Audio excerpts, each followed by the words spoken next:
네, 7장 24절입니다.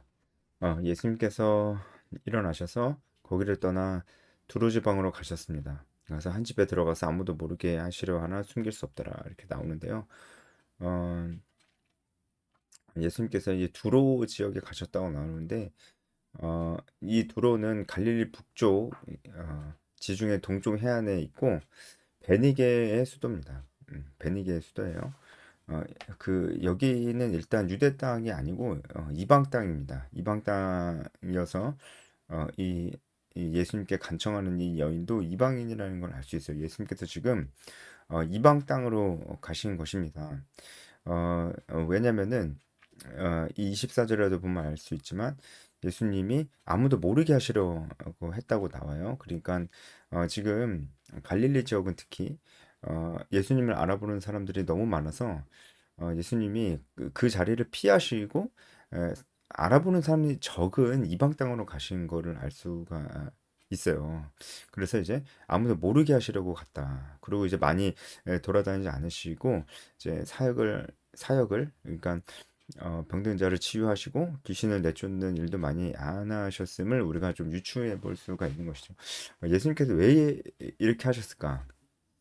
지금 예수님께서 이 두로 지역에 계신 이 시기는 예수님의 공생의 기간 중에 말기에 해당됩니다. 말기. 이제 오병이어 기적 이후에 예수님께서 이곳으로 가셨거든요. 오병이어 기적이 일어났을 때는 예수님께서 십자가에 죽으시기 딱 1년 전이니까 지금 예수님께서 이 두로 지역에 있을 때는 예수님 죽으시기 1년도 안 남은 상황이었어요. 그러면 어떻게 보면 시간이 촉박한데 예수님께 허락된 시간이 촉박한데 예수님은 왜 이 두로 지역에 가 계신 걸까요? 바로 제자들에게 집중하려고 여기 가셨다라는 것을 우리가 알 수가 있습니다. 이후에도 이제 변화산 사건이 있고 예수님께서 실제로 제자들과 대화를 하시고 가르치시는데 아주 중요한 내용들, 예수님의 이제 고난과 죽음과 부활에 대해서 아주 노골적으로 말씀하시고 가르치시는 장면들이 많이 나오고 변화산 사건도 그 중에 하나죠. 예수님께서 하나님의 영광을 보여주시는 그런 사건도 바로 이 시기에 일어났다라는 것을 우리가 봤을 때 예수님이 이제 이 시기는 제자들을 집중 훈련하시려고 하시는 시기였고 그러기에는 갈릴리는 너무나 따라다니는 사람들이 많고 정신이 없었어요. 오병이어 기적 때문에 보세요. 남자들 빼고 여자와 아이까지 유추해 보면 한 2만 명 정도 됐다고 보잖아요. 남자만 5천 명이었으니까. 거기서 뭐 정신이 없잖아요. 그죠? 정신이 없고 제자들도 정신이 없고 하니까 예수님께서 제자들을 온전히 가르치시고 훈련시키기가 어려웠다는 거예요. 그래서 지금 여기 이방 땅에 계시다는 것을 이제 알 수가 있습니다. 마가복음에는 안 나오지만 마태복음에는 이 여인이 막 간청할 때 예수님께서 이스라엘의 잃어버린 양들 이외에는 보내심을 받지 않았다. 이런 말씀을 하시거든요. 어, 그런데 그렇게 말씀을 하시면 더 이 지역에 있는 게 이상하잖아요. 그렇죠? 여기 보내심을 받지 않으셨는데 여기 이방 땅인데 여기 왜 계시겠어요? 그러니까 제자들을 훈련시키시라는 목적이 분명히 있었다는 것을 우리가 알 수 있습니다. 그러니까 여기서도 우리는 예수님이 이 제자 훈련, 그러니까 결국 예수님의 제자 훈련은 재생산이라는 분명한 목적을 가지고 있다고 제가 정말로 많이 말씀을 들었어요. 예수님은 제자들에게 재생산을 부탁하시라고 훈련시키시는 겁니다. 그러니까 어쨌든 뭐 제가 뭐 너무 많이 말씀드리지만 어, 우리 교회에서 행하는 이 모든 제자 훈련은 이렇게 재생산을 목표로 해야 돼요. 하다 보면 재생산이 되는 게 아니고 재생산을 목표로 해야 됩니다. 선명해야 돼요. 받는 사람도 자기가 재생산에 참여하고 있다.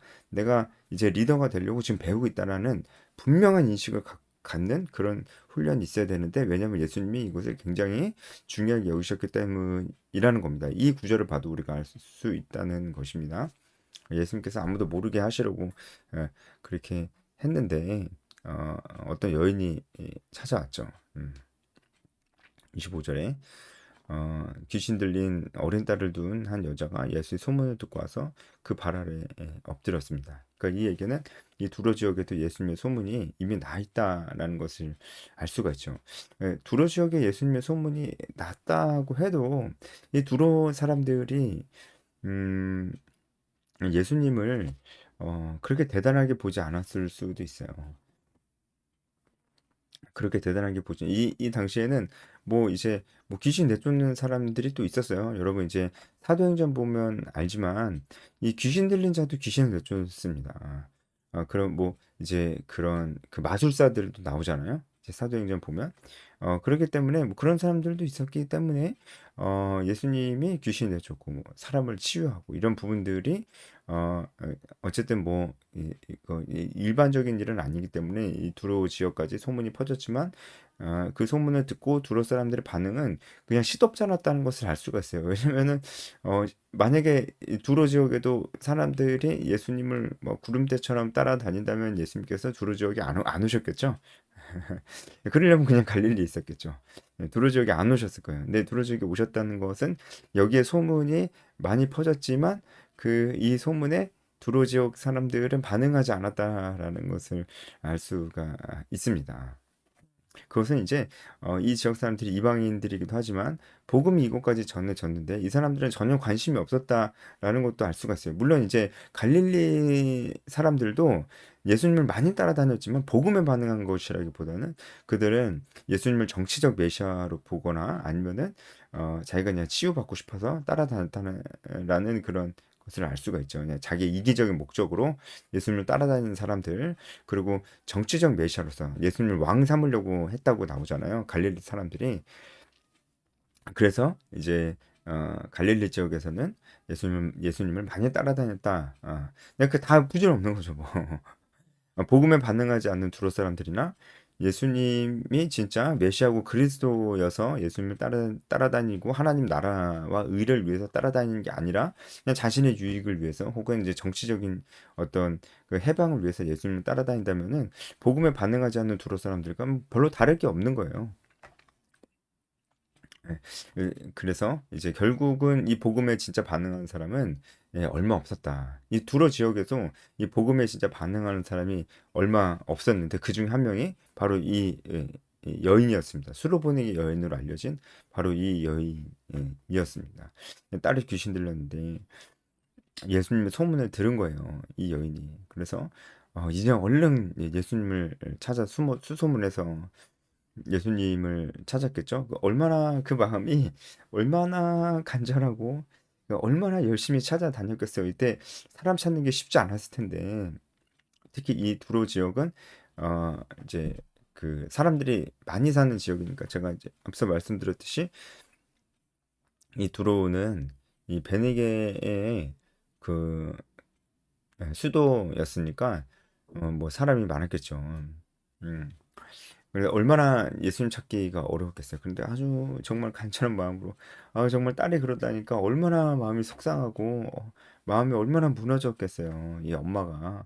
그러니까 예수님을 막 찾아다니고 수소문하고 해서 이제 겨우 찾았으니까 뭐 정신이 없었을 겁니다. 그냥 예수님 아래 바로 엎드려 가지고 그냥 그 엎드린 겁니다. 우리가 이제 그 이 여인의 믿음을 볼 텐데 예수님께 정말로 간청하는 것을 볼 수가 있어요. 우리가 이제 그걸 볼 텐데 음, 아주 지속적으로 간절하게 간청을 해서 결국은 이제 그 딸을 고치죠. 딸을 고쳐. 우리가 이 말씀을 내가 원하는 것을 얻기 위해서 하나님을 붙들고 늘어지면은 내가 원하는 거 다 얻을 수 있구나. 그러니까 많이 붙들고 늘어지자. 어.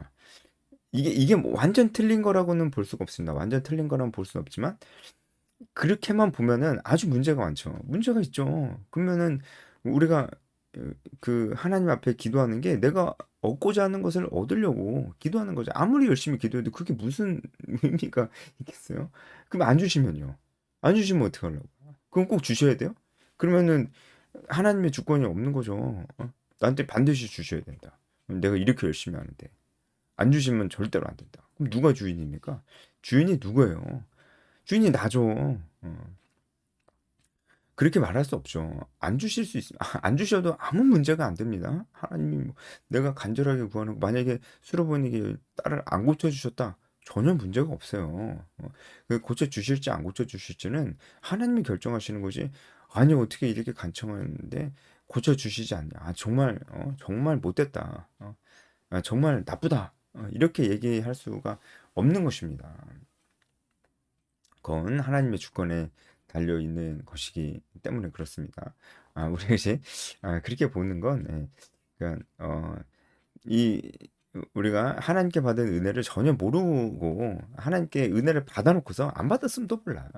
하나님께 은혜를 받아놓고서 그게 얼마나 귀한 것인지 우리가 그냥 머리부터 발끝까지 하나님의 은혜를 이미 가지고 이미 받아서 그 가운데 있다는 것을 완전히 부인하고 있는 거죠. 완전히 완전히 부인하고 있어야 그런 얘기 하는 거죠. 그런 얘기가 그래야 나올 수 있는 것이죠.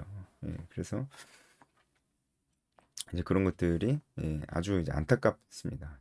그렇게 생각하면은 어떻게 이렇게 간청하는데 안 줄 수 있냐 이런 생각이 나오는 거예요. 자기가 하나님께 이미 받은 것은 보이지 않고 이제 주시지 않은 것만 보이면 어떻게 이렇게 간청하는데 안 주실 수 있냐 이런 생각들이 나오는 것입니다. 그렇지 않아요. 그러면은 열심히 간청할수록 다 주셔야 돼요. 그러면은 주인이 나요, 나. 하나님이 주인이 아니에요. 그거는 진짜 말도 안 되는 거잖아요. 그러니까 이 이야기를 그렇게 보지는 말자고요. 여인이 아주 진짜 자기 자존심 내려놓고 아주 진짜 간청을 했기 때문에 원하는 것을 얻었다. 그러니까 나도 내가 원하는 것을 얻기 위해서 하나님께 아무튼 내 자신을 다 내려놓고 무조건 지속적으로 끈질기게 아무튼 붙잡고 늘어지자. 이렇게는 보지 말자고요. 그게 완전히 틀린 건 아니에요. 완전히 틀리지 않았다는 것은 우리에게 필요한 게 있어요. 그것을 하나님께 구하는 것은 아주 좋습니다. 하나님이 그런 기도를 기뻐하십니다. 우리가 원하는 것을 하나님께 하나님 주세요. 하나님 저 필요합니다. 그거 주세요. 고쳐주세요. 이런 거 필요합니다. 이런 거 주세요. 이런 기도 하나님께서 기뻐하십니다. 하지만 내가 원하는 것이 더 하나님보다 더 위에 가면 안 된다고요. 그래서 제가 계속 말씀드리는 게 안 주실 수도 있다는 생각을 늘 해야 된다고요. 그래서 이 장면도 이 이야기도 그렇게 보자고요. 그러니까 이 여인이 예수님께 간청을 하고 있지만 결국 이 여인이 예수님께 칭찬을 받잖아요. 이스라엘에서 이런 믿음을 발견한 적이 없다고 하면서 예수님이 이 여인의 믿음을 정말로 칭찬을 하시거든요. 그렇다면 이 여인의 믿음은 자기가 간절히 바라고 있는 것, 즉 자기의 딸의 이 완전히 완치되는 거, 귀신이 쫓겨나는 거, 그래서 간절히 바라고 있지만 그게 가장 위가 아니라는 거예요. 그것보다 그 위에 있는 믿음이 있다는 거예요. 자기가 간절히 바라는 것보다 더 위에 있는 믿음. 그러니까 여인도 안 들어주실 수도 있다는 생각을 했을 거예요. 예. 그 주권이 나에게 있는 것이 아니다.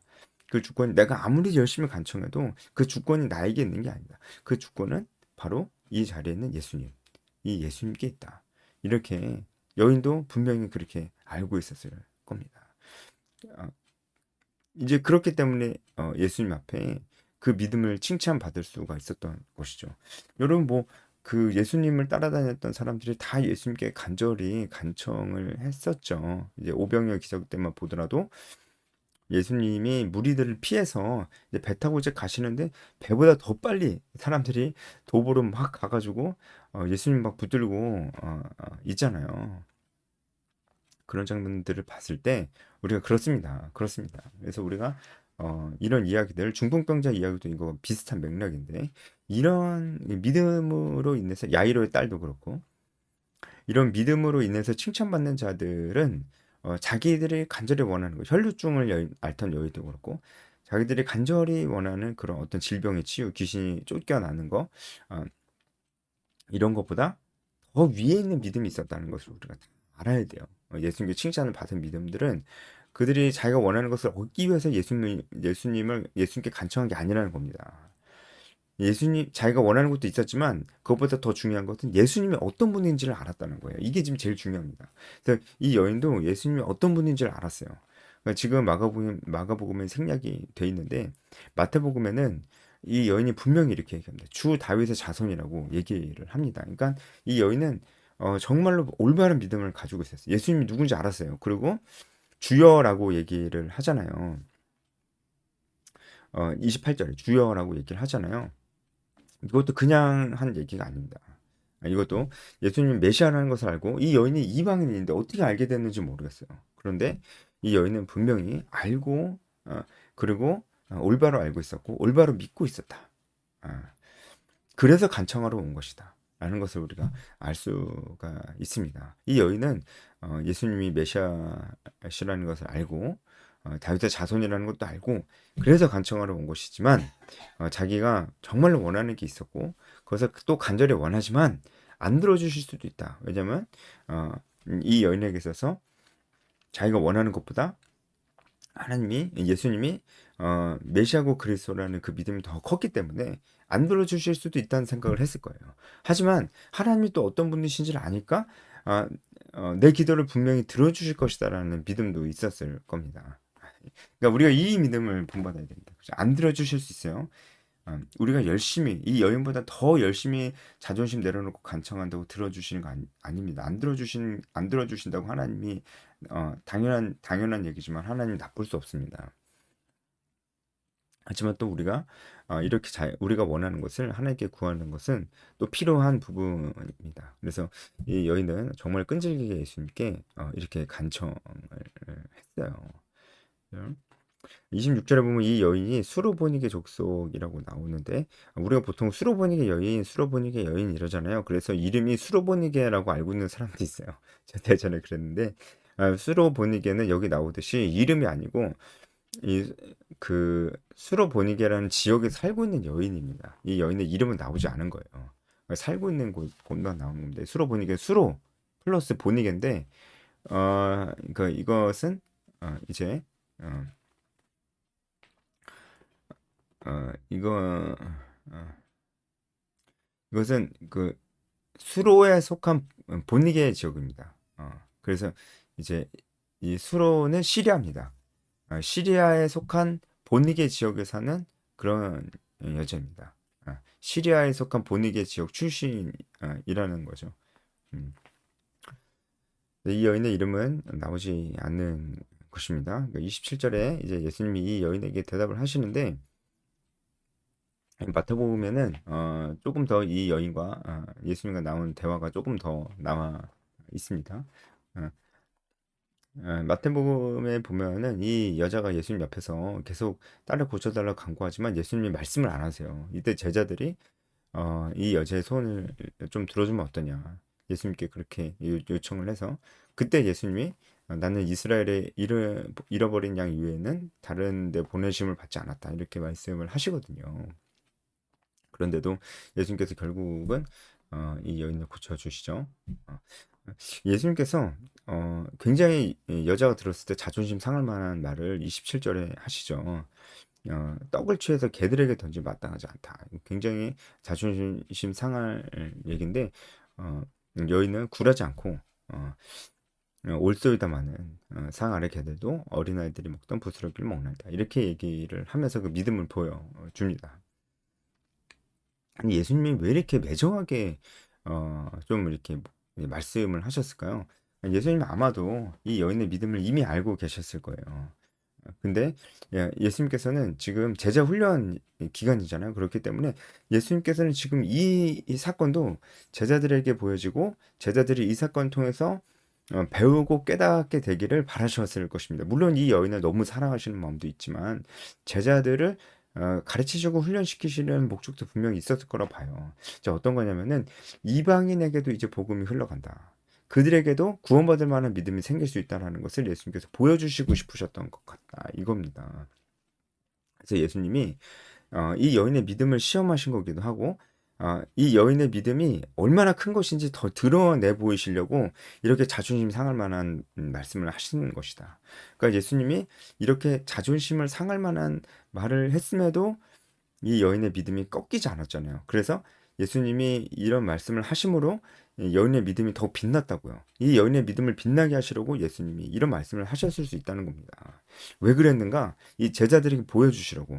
제자들이 그걸 보고 이제 이 복음이 이방인에게도 그러니까 이방인에게도 이런 믿음이 생길 수 있구나라는 것을 제자들에게 가르쳐 주시려고 이렇게 좀 자존심 상할 만한 말을 해서 이 여인의 믿음이 더 빛나게 하셨다라고 우리가 좀 그렇게 생각을 할 수가 있다는 것이죠. 그래서 예수님은 이 여인의 믿음을 이제 칭찬을 이제 하시고 어, 이 말을 하였으니 29절에 이 말을 하였으니 있는데 이렇게 얘기했기 때문에라고 번역할 수 있습니다. 이 말을 하였기 때문에라고 번역할 수 있어요. 네, 돌아가라 귀신이 내 딸에게서 나갔다. 그래서 여자가 돌아가 보니까 진짜 귀신이 나갔습니다. 얼마나 기뻤을까요? 막 부둥켜 안고 울었을 거예요. 예, 이제 이 구원이 이방인에게도 전해진다. 그리고 예수님은 이 일로 인해서 제자들을 가르치시고 훈련시키기 원하셨다. 라는 것을 알 수가 있습니다. 네, 오늘 여기까지 하겠습니다.